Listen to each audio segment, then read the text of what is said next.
Elias had lived most of his life far from noise, far from towns, far from anything that could disturb the quiet rhythm he trusted.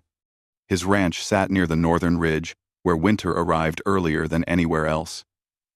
The land was wide and rough, but he liked it that way. The open plains made him feel free, and the cold wind had become something he learned to live with, even when others feared it.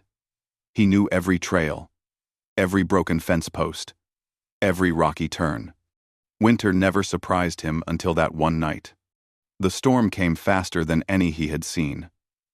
Heavy clouds rolled over the sky like a thick blanket, turning daylight into a gray shadow. Snowflakes began falling quietly, and then suddenly, the wind grew wild, pushing against everything in its path.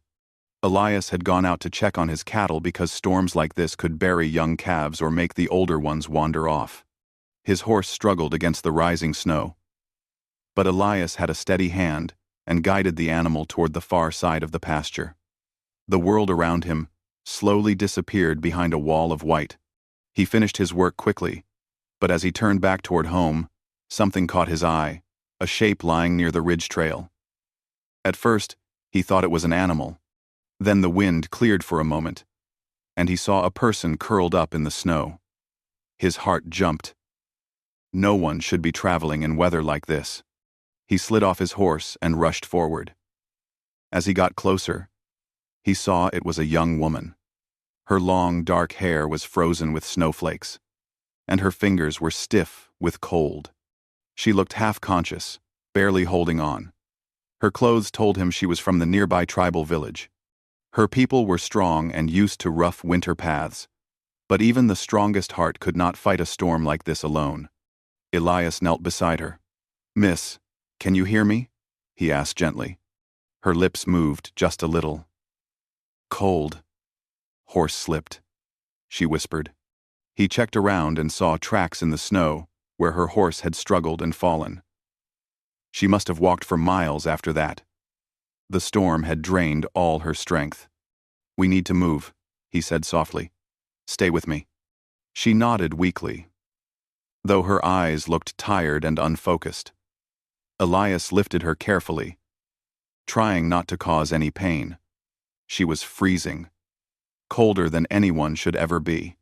He placed her on his horse, wrapped his coat around her, and climbed up behind her. He knew he couldn't reach his ranch in this weather, it was too far. But he also knew of a small, abandoned trapper's cabin nearby, a place he had used before in sudden storms. He guided the horse slowly, step by step, fighting the storm's strength. The woman leaned against him, shivering so much that he could feel her shaking through the coat. Elias held her steady, speaking softly to keep her awake. "Just a little more. You're doing fine. Don't close your eyes yet." After several long minutes, he saw the dark outline of the cabin through the snow. Relief washed over him. He pushed the door open with his shoulder, carried her inside, and quickly shut out the wind.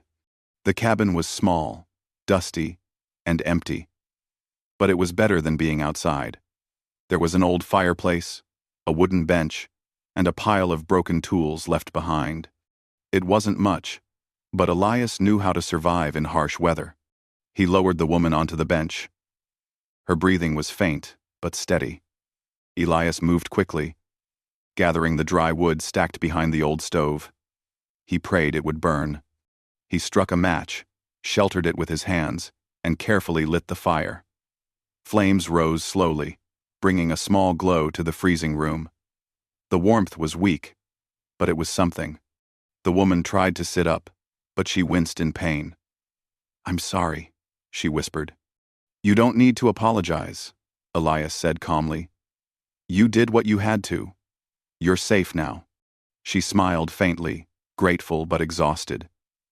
Her face was pale, and her fingers were numb. Elias understood the danger of cold better than most. If someone wasn't warmed fast enough, things could get worse quickly. He took off his thick coat and wrapped it around her again. Then he checked her boots. They were wet, and her feet were freezing. He removed them carefully and placed them near the fire to dry. The storm howled outside, and snow piled up against the door. The temperature inside dropped again. The fire wasn't strong enough, not yet, and the cold air seeped through every crack in the walls. Elias looked at the woman and realized the danger was not over. She needed warmth, real warmth, or she would slip back into sleep and may not wake. The cabin had only one thick blanket left inside, something left behind by the trapper long ago. He grabbed it, shook the dust off, and wrapped it around both of them as they sat near the fire. She hesitated for a moment. Embarrassed, perhaps, but she knew she needed warmth to survive. Elias made sure to keep a respectful distance, his posture calm and careful. He did not do this out of desire but out of a deep sense of responsibility. Her shivers slowly began to ease. After a while, her breathing became more steady, and some color returned to her cheeks. "Thank you," she murmured, her eyes half open. "You saved me." Elias shook his head. "I only did what anyone would do." She looked at him with tired but sincere eyes. Not everyone would stop in a storm. Not everyone would give their coat, sit beside a stranger, keep them warm. Her words surprised him. He never thought of himself as special. He only acted on instinct, the instinct to help. "What's your name?" Elias asked, keeping his voice soft. "Naira," she whispered. "From the northern village. Naira, Naira, Naira, Naira." Elias nodded. "I'm Elias. I live down near the Valley Ranch." She tried to smile, but she was still too weak. The fire grew stronger, and the cabin warmed little by little. Elias kept checking the fire, feeding it more wood whenever needed. Naira watched him quietly, her eyes following his movements. When the storm let out a loud roar, she flinched. Elias sat beside her again, sharing the blanket, and her fear eased. She closed her eyes, listening to the crackling of the fire, feeling the warmth slowly return to her body. For a long time, they sat in silence. Not an uncomfortable silence, but a peaceful one. The storm continued to rage, but inside the cabin, the air felt different, safe, calm, almost gentle. Naira finally spoke again. "If you hadn't come, I think I would have fallen asleep in the snow." Elias looked at the fire. "You're strong. You survived long enough for me to find you. That says a lot." She watched him with quiet curiosity. He was humble, steady, and calm. There was something about him that made her feel protected, even though they had known each other for less than an hour. Elias made sure she drank a little warm water he had heated near the fire. Slowly, her hands stopped trembling. Her shoulders relaxed. She leaned back against the wall, still wrapped in the blanket they shared. The night felt long. The wind never stopped, and the snow piled high outside. They kept the fire alive, taking turns resting. Sometimes Naira spoke softly about her family, her village, her horse. Sometimes Elias shared small pieces of his life, how he lived alone, how quiet the valley was, how he liked the peaceful life. He didn't notice it, but Naira did. Every time he spoke, there was a gentleness in his voice. He never raised it, never rushed, never said anything harsh. He treated her with respect and care, something rare in the harsh world they lived in.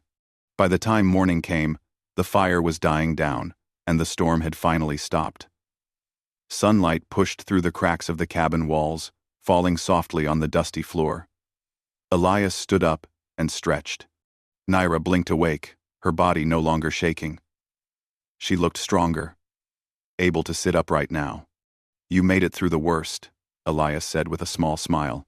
"You helped me through it," she replied. He walked to the door and pushed against it until it opened, snow spilling inside. The world outside was covered in a thick white layer, but the sky was clear. It was finally safe to travel. Elias helped her stand, carefully supporting her as they stepped outside. The cold was sharp, but the storm was gone. She gave him a warm, grateful look. I won't forget what you did. Elias nodded. Just glad you're all right. What he didn't know, what he couldn't even imagine, was that in her culture, sharing a blanket through the night held a meaning far deeper than survival. It was a sign of trust, unity, and an old sacred law that bound two souls who shared warmth in the cold. But Elias didn't understand any of that yet. To him, it was just the right thing to do. The morning after the storm felt strangely calm. The sky was bright and clear, as if the night before had never happened. Elias helped Naira climb onto his horse, and they slowly made their way toward the trail that led close to her village. She was stronger now, but still tired. Her hands trembled a little when she held the saddle. Elias kept one steady arm around her, just to make sure she didn't slip. As they rode, the silence between them felt peaceful.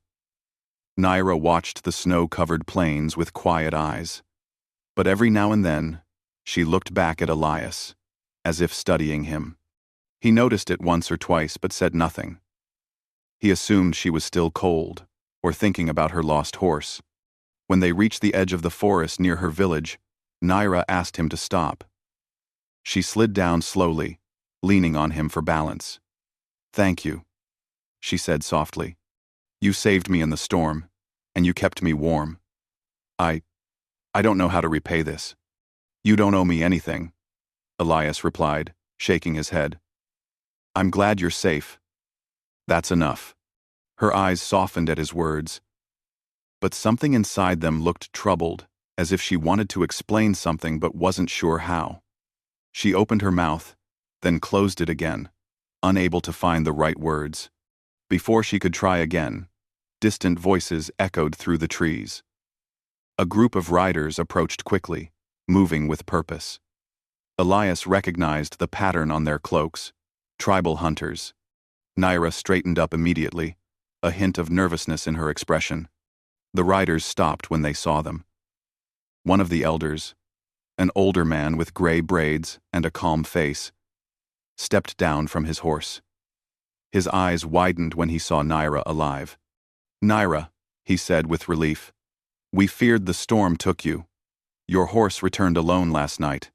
She bowed her head respectfully. "I was caught in the storm. Elias found me." The elder turned to Elias and studied him carefully. His gaze wasn't harsh, just observant. "You brought her back safely," he said. "For that, our people thank you." Elias simply nodded. He was never a man who looked for praise. He shifted in his saddle, ready to leave. But the elder raised a hand. "Wait," the elder said. "There is a matter we must speak of." Naira's breath caught. She looked at the ground, her fingers tightening around her shawl. Elias didn't understand why she seemed nervous now. He waited quietly as the elder stepped closer. "Did you share a single blanket with her through the night?" he asked gently. Elias blinked, surprised by the question. "Yes," he said slowly. "She was freezing. It was the only way to keep her warm. We stayed in an old cabin to survive the storm." The elder closed his eyes for a moment, as if confirming something heavy. The rest of the riders exchanged looks, some curious, some knowing. Naira kept her gaze lowered, her cheeks turning slightly warm. Elias felt a small wave of confusion. "Is something wrong?" he asked. The elder took a breath. "In our sacred law," he began, "sharing warmth under one blanket is not a small thing. It is an ancient tradition, older than anyone alive today. When a man and a woman trust each other enough to survive a cold night together, their spirits become bound. It is believed that such a night marks the beginning of a sacred union." Elias stared at him. For a long moment, he wasn't sure he understood. "A union?" he repeated. The elder nodded slowly. "It means you are now considered her chosen mate." Elias felt his heart drop into silence. He looked at Naira, and she looked away, almost shy, but not surprised. She had known. She had known from the moment they woke up. But I didn't know about this law, Elias said honestly. I only meant to help her. We do not blame you, the elder replied. The law is not a punishment. It is a deeply respected belief. You saved her. You kept her alive. The bond is not forced, it is honored. Elias rubbed a hand over his face, trying to understand. He had come from a world where surviving a storm meant nothing but survival. But here, in her culture, it meant something far more meaningful. Naira, he said softly, turning to her. Did you know? She finally lifted her eyes. They were warm, hesitant, and honest. I knew when I woke up next to you, but I did not tell you because you were simply trying to help me, and I did not want you to feel trapped. Elias swallowed, unsure how to respond. He wasn't angry, just overwhelmed. He had never imagined that one night of kindness could lead to something so serious. The elder continued. Tradition says we must take you to the village, where you may speak with our people. You will not be forced into anything, but you must understand the meaning it holds for us. Elias hesitated, but he nodded. It felt wrong to refuse without understanding their world. All right, he said. I'll come. The riders formed a respectful circle around them, guiding them gently through the trees toward the village. Naira walked beside Elias, stealing small glances at him from time to time. He didn't know what those glances meant: hope, fear, embarrassment, something else, but she kept her pace close to his. The village was lively when they arrived. People came out of their lodges, surprised to see Naira alive. Children ran toward her, touching her hands as if making sure she was real. Women hugged her warmly, and she smiled with relief. Elias stood quietly to the side, trying not to intrude. But soon the attention turned to him. Some villagers whispered. Others looked impressed. A few nodded respectfully. They had heard the story already: how he rescued her, how he shared a blanket with her during the storm, how the old law now recognized them as two connected souls. The elders invited him into their central lodge. Naira followed close behind. The fire inside the lodge burned bright, and the warm light touched everything with a soft, golden glow. Elias sat near the fire, feeling the weight of many eyes on him. We will explain, the eldest elder said calmly. Long ago, our people believed the spirits tested a person's heart during the cold. If a man and woman shared warmth during the hardest night, it meant their souls trusted each other deeply, even without speaking. Our culture kept this belief as a symbol of unity. Elias listened quietly. He didn't interrupt. He understood that for them, this wasn't something small. It was something ancient, respected, almost spiritual. Naira spoke up softly. You gave me warmth when I had none. You saved me when the storm would have taken me. That trust, in our culture, it is the beginning of a bond. 3-1. He looked at her. She wasn't forcing him. She wasn't demanding. She was simply explaining with honesty. I didn't mean to break any tradition, Elias said gently. You didn't break anything, the elder replied. You honored it. Whether you accept the bond or not, you behaved with great respect and courage. Naira's eyes glowed with something he couldn't quite read. Admiration. Maybe. Gratitude. Something warm. Elias took a slow breath. What happens now? The elder smiled calmly. Now, we give you time. You will spend some days here. You will learn our ways, understand Naira's life, and see if your heart accepts what the spirits have shown. Elias didn't know what the spirits had shown. He didn't know what his heart would say. But he felt something inside, something quiet and sincere, telling him that this wasn't something to run from. It deserved honesty, patience, and respect. Naira stepped closer. Thank you for coming to the village, she whispered. Elias met her gaze. I gave you warmth in the storm. The least I can do is show respect now. She smiled, small but full of emotion. Outside, the village prepared a welcome meal in his honor, appreciating the stranger who had saved their daughter. Children laughed. Elders whispered. Women prepared food with warm smiles. And through it all, Naira stayed close, never pushing, never demanding, just quietly hoping he might choose her one day. Elias felt the weight of the decision, but also the warmth of the people around him. He had come to return a rescued woman. He didn't know he had walked into a story older than the wind itself. Elias had never stayed inside a tribal village before. Everything around him felt new, different, and filled with a quiet kind of beauty that he had never taken the time to notice. Colorful blankets hung from wooden frames, smoke curled gently from lodge roofs. Children played in the snow, laughing as if the cold meant nothing to them. The people moved with calm purpose, their lives connected by unspoken understanding. Naira walked beside him, guiding him gently through the village paths. She still moved a little slowly from the cold she suffered the night before, but the strength in her steps was returning. Villagers stopped her every few minutes, touching her arm or greeting her happily. Some thanked Elias directly, bowing their heads. He felt shy with so much attention. He was a man used to empty fields and quiet barns, not crowds or praise. The elders gave him a small hut on the edge of the village so he could rest. It was simple. A bed made of furs, a small fire pit, and enough food for several days. Elias set down his bag and looked around.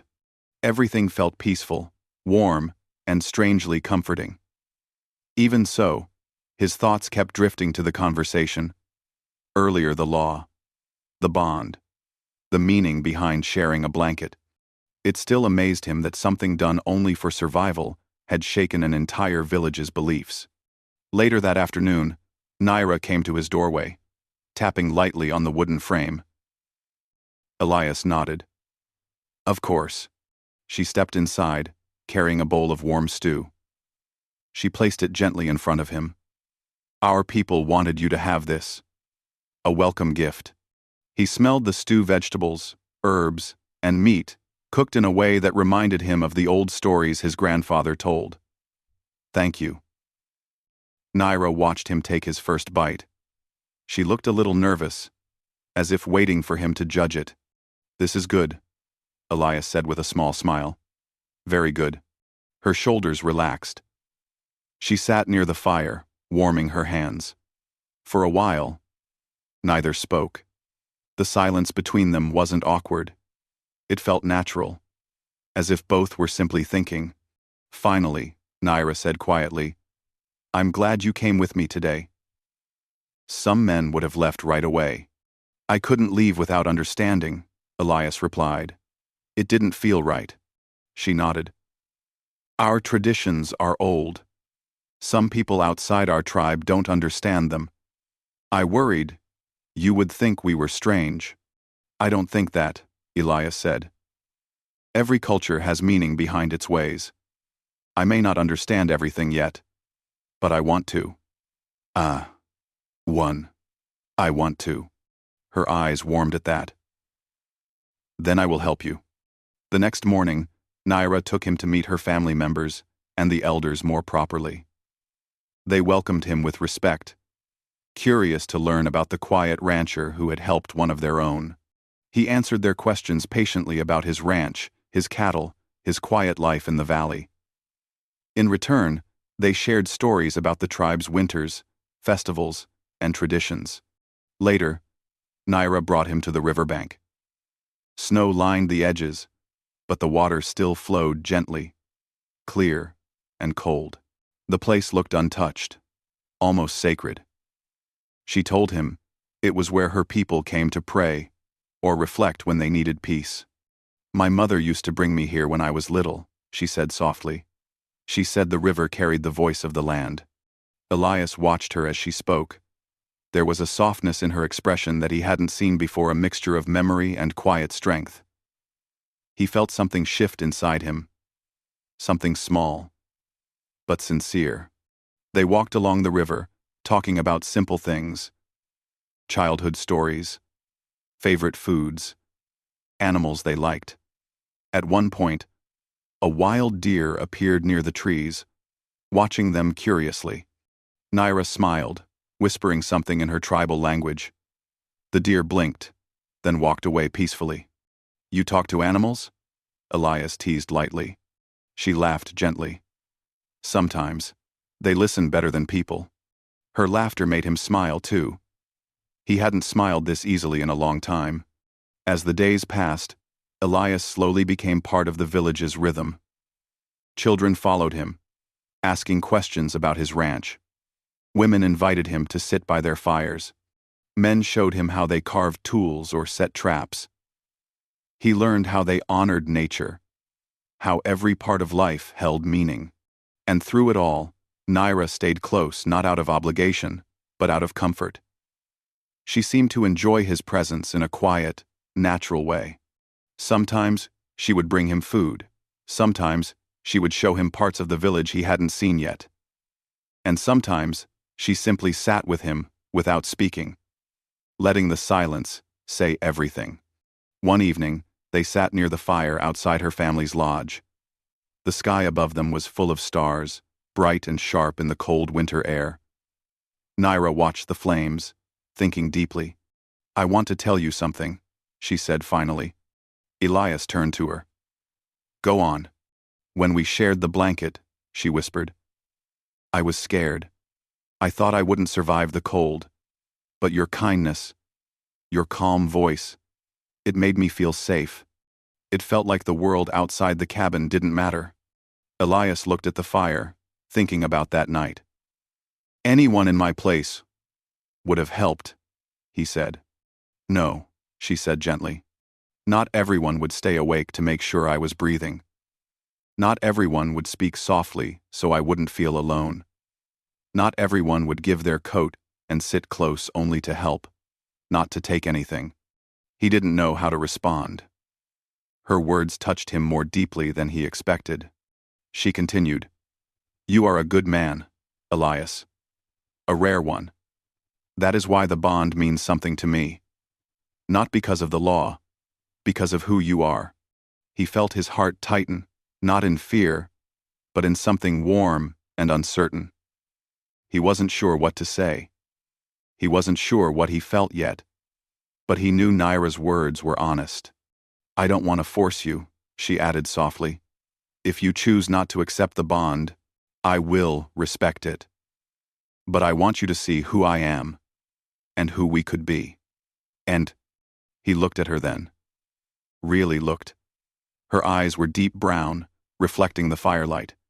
There was no pressure in them, no expectation, only hope and sincerity. "I won't make a decision without knowing you," he said. "That would be unfair to both of us." Formand. She smiled gently. "Then let us learn about each other." Over the next few days, that is exactly what they did. Elias helped her gather firewood, and she taught him how her people tracked animals by reading small signs in the snow. He helped repair the broken fencing around the animal pens, and she showed him how to weave simple patterns into cloth. They shared meals, shared stories, and shared quiet moments where no words were needed. Slowly, quietly, something changed in Elias. He didn't notice it at first, but the village felt less like a place of strangers and more like a second home. And Naira, he found himself thinking about her when she wasn't nearby. Her smile, her soft voice, the way she treated everyone with dignity, the strength she carried after everything she had been through. One afternoon, while helping her carry baskets of dried berries, he paused and looked at her. Realizing something had shifted inside him without him trying. He respected her. He admired her. And he trusted her in a way he didn't trust many people. That night, he lay awake in the small hut, staring at the ceiling. The law no longer felt like a burden. The bond didn't feel like a trap. Instead, it felt like an open door. One he wasn't sure he was ready to walk through, but one that didn't scare him anymore. Maybe, he thought, the spirits were not wrong. The next morning, He stepped outside and saw Naira waiting for him near the river, wrapped in a warm shawl. She smiled when she saw him. "Today," she said softly, "the elders will ask if your heart has found its answer." Elias felt a deep breath fill his chest. He wasn't afraid, not like before. He had spent days learning her world, learning her heart. Now he felt something inside that he could no longer deny. He walked beside her, ready to face whatever came next. Not because of a law, but because of the woman who walked quietly at his side. The sun rose slowly over the tribal village, spreading a soft golden light across the snow. Smoke rose gently from the lodge roofs, and the sound of early morning tasks filled the air. But today felt different, not louder, not quieter, just heavier, as if the entire village was holding its breath. Elias stepped out of his hut and looked around. People greeted him kindly, but their eyes carried a question they couldn't ask aloud.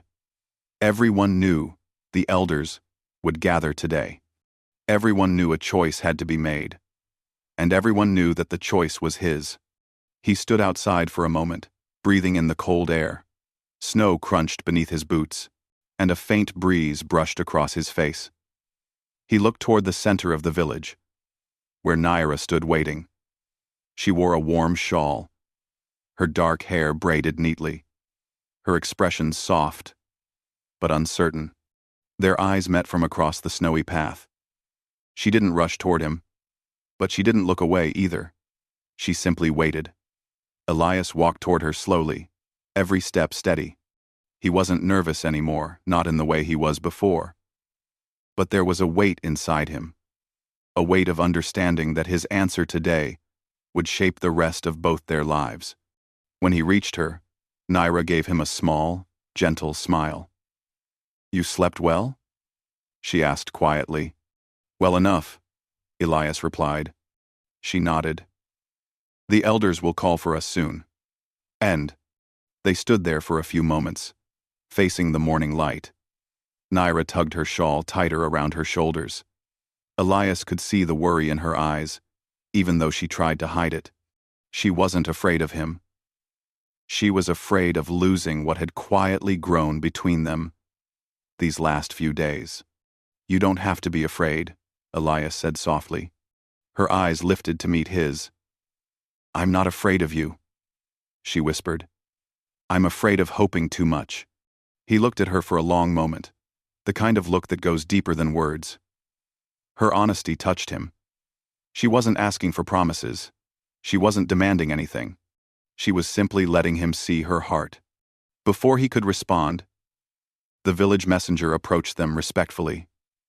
"The elders are ready," he said. Naira and Elias walked together toward the central lodge. People stepped aside as they passed, their expressions warm and watchful. Children peeked from behind their mothers. Men folded their arms quietly. Women whispered prayers under their breath. This wasn't a ceremony of pressure, it was a ceremony of respect. Inside the lodge, the fire burned brightly, casting flickering shadows on the walls. The elders sat in a circle, dressed in traditional garments, woven with symbols of their ancestors. Naira stood slightly behind Elias, as tradition required, her hands folded in front of her. The eldest elder spoke first, his voice steady and warm. "Elias," he said, "you came to our village with an open heart. You listened to our stories, our beliefs, and our ways. You showed patience and respect. Today we ask you not for an answer to our law, but for an answer from your soul." Another elder added, "The bond created in the storm was not a chain. It was a path. Whether you walk it or not is your choice." Elias nodded slowly. "I understand." The eldest elder looked at him with kind eyes. "Tell us what you have learned, son of the valley." Elias took a breath. He didn't rush. He didn't try to make his voice stronger than it naturally was. He simply spoke. "When the storm came," he began, "I didn't think about anything except saving a life. I didn't know about traditions or laws. I didn't even know her name. I only knew she needed help." Naira listened quietly behind him, her eyes softening. I thought that after the storm, everything would go back to normal, Elias continued. But then I came here. And I met all of you. And I saw how deeply you care for each other. I saw how your traditions aren't rules, they're pieces of your life. Pieces of your heart. H. The elders nodded, listening carefully. Elias looked toward Naira then. She held his gaze, her breath caught in her chest. And I got to know her, he said softly. Not the woman I saved in the storm, but the woman she is every day. Strong, kind, brave, honest. Someone who never hides her feelings, even when she's scared. Naira's eyes filled with emotion. Elias turned back to the elders. When I first heard about the bond, I felt confused. I didn't want to be pushed into anything. But now, I see it differently. He paused, letting the silence settle. I'm not choosing this because of a law, he said firmly. I'm choosing this because, during these days, I began to care for her. I respect her, and I want to see where our lives can go together. A soft murmur spread among the elders. Approval, relief, quiet joy. Naira let out a breath she had been holding, her eyes glowing with tears she didn't let fall. The eldest elder stood slowly. Then, speak your choice clearly. Elias, of the valley. Elias looked at Naira again. This time, his voice was gentle but steady. I accept the bond. Not because we survived a storm together, but because I choose her. Naira's hand flew to her mouth, and her eyes filled completely. She stepped forward before she realized what she was doing, her instinct pulling her closer to him. The elders smiled warmly at her reaction. Elias reached out and gently took her hand. The lodge filled with warmth not from the fire, but from the people. The elders blessed them with soft words. Villagers outside soon heard the news and celebrated with happy voices and bright smiles. After the meeting ended, Elias and Naira walked out of the lodge together. The cold winter air felt softer now, almost gentle. Naira looked at him shyly. You really chose this? Yes, he said simply. I chose you. She lowered her gaze, overwhelmed. I never wanted to trap you. You didn't, he said. You showed me a world I didn't know I needed. They walked through the village, hand in hand. People greeted them with warm smiles, offering gifts, blankets, carved wooden ornaments, baskets of food. Children ran around them with excitement. Someone shouted, "The spirits smile today." Naira laughed softly, and Elias felt something loosen in his chest, something warm and new. He had spent years alone, thinking solitude was the safest choice. But now, standing beside her, he felt something he hadn't felt in a long time: belonging.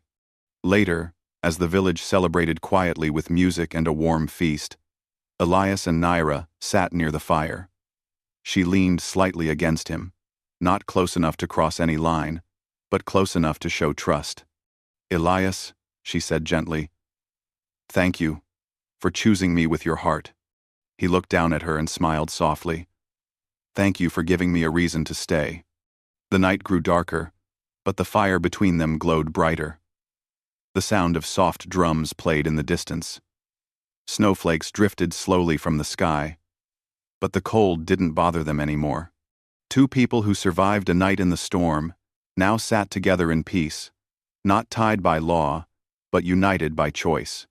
The bond that began with a blanket had grown into something real, something steady, warm, and sincere. And as the stars shined above the village, Elias realized something simple and true. Sometimes a storm doesn't come to break a man's life. Sometimes it comes to lead him exactly where he was meant to be.